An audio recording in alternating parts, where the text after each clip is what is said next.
ಕಷ್ಟದ ಸಮಯ ದಾಟಿಕೊಂಡು ಈ ಥರ ಒಂದು ಹಬ್ಬದ ವಾತಾವರಣ ನಿಮಗೆ ಒಬ್ಬ ಸಿನಿಮಾ ಪ್ರೇಮಿ ನನಗೆ ಹೊಸದಲ್ಲ ಇದು ಎರಡನೇ ದಿನ ಫೀಲ್ ಸಾರಥಿ ಟೈಮಲ್ಲಿ ಇದೇ ಥರ ಇತ್ತು ಜನ ದರ್ಶನ್ ಸೆಲೆಬ್ರೇಟ್ ಮಾಡಿ ಇನ್ನೂ ಹಂಗೆ ಮಾಡ್ತಿದ್ದಾರೆ ತುಂಬ ಖುಷಿ ಆಗುತ್ತೆ ಅವ್ರು ಇರೋವಂಥ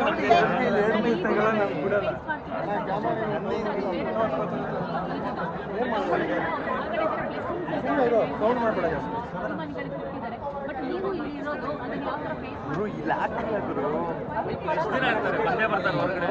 ಅವ್ರು ಸೆಲೆಬ್ರಿಟೀಸ್ ಜೊತೆಲಿ ಅವ್ರು ಇದ್ದೇ ಇರ್ತಾರೆ ಸೊ ಏನು ಅಂತ ಏನು ಟೆನ್ಷನ್ ಏನೂ ಇಲ್ಲ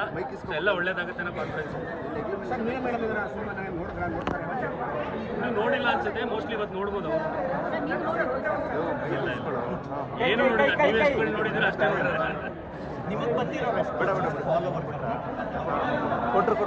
ಆಲ್ ಕರ್ನಾಟಕ ಬಂದಿಲ್ಲ ಬಟ್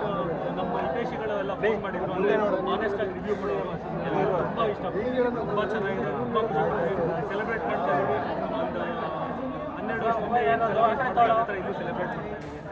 ಸರ್ ಇವಾಗ ಸೆಲೆಬ್ರೇಷನ್ ನಿನ್ನೆಯಿಂದ ನಡೀತಾ ಇದೆ ಸಿದ್ದೇಶ್ವರ ಇಲ್ಲ ಬೆಳಗ್ಗೆಯಿಂದ ಪಟಾಕಿಸಿಸೋದು ಅಭಿಮಾನಿಗಳು ಜಾತ್ರೆ ಕಾಣ್ತಾ ಇದೆ ಹಬ್ಬದ ವಾತಾವರಣ ಸೊ ಇದನ್ನ ಏನಿಲ್ಲ ಅವ್ರು ಸೆಲೆಬ್ರಿಟೀಸ್ ಪ್ರೂವ್ ಮಾಡ್ತಿದ್ದಾರೆ ನಿಮ್ಗೆ ಯಾರು ಇಲ್ಲ ಅಂದ್ರೆ ನಾವಿದ್ದೀವಿ ನಿಮ್ಮ ಹಿಂದೆ ಅಂತ ಸೊ ಅದು ಕಾಣಿಸ್ತಾ ಇದೆ ತುಂಬ ಖುಷಿ ಆಗ್ತಾ ಇದೆ ಯೂಶಲಿ ಈ ಥರ ಆಗಲ್ಲ ಬಟ್ ಬ್ಲೆಸ್ಡ್ ದರ್ಶನ್ ಅಂತ ಸೆಲೆಬ್ರಿಟಿಗಳನ್ನ ಪಡ್ತಿದ್ದಾರೆ ಚಂದು ಅವರು ಕೂಡ ಈ ಟೈಮಲ್ಲಿ ಆಕ್ಟಿಂಗ್ ಮಾಡ್ತಾರೆ ಬಟ್ ಚಂದು ಅವರು ಇನ್ನೂ ಕಾಣಿಸ್ಕೊಂಡಿಲ್ಲ ಕಾರಣ ಅಥವಾ ನೀವು ಅದನ್ನ ಸಿನಿಮಾ ಡೈರೆಕ್ಟ್ಲಿ ಕೇಳಬೇಕು ಏನಕ್ಕೆ ಅವ್ರನ್ನ ಕಾಣಿಸ್ಕೊಂಡಿಲ್ಲ ಅಂತ ಸರ್ ಇವಾಗ ಸಿನಿಮಾನ ವಿಜಯಲಕ್ಷ್ಮಿ ಮೇಡಮ್ ನೋಡಿದ್ರು ಫೋನ್ ಏನಾದ್ರು ಮಾಡಿದ್ರ ನಿಮಗೆ ಯಾಕಂದ್ರೆ ಈ ಸಿನಿಮಾ ನೋಡಿಲ್ಲ ಸೊ ಹೆಂಗಿತ್ತು ಅನ್ನೋದನ್ನ ಏನಾದ್ರು ಇಲ್ಲ ಅವ್ರು ಜಸ್ಟ್ ಈಗ ಒಂದು 10 ಮಿನಿಟ್ಸ್ ಬ್ಯಾಕ್ ಇಲ್ಲಿಂದ ಹೊರಟಿದ್ದು ಅವ್ರಿಗೆ ಇನ್ನೂ ಫೋನ್ ಮಾಡಿಲ್ಲ ಥ್ಯಾಂಕ್ ಯು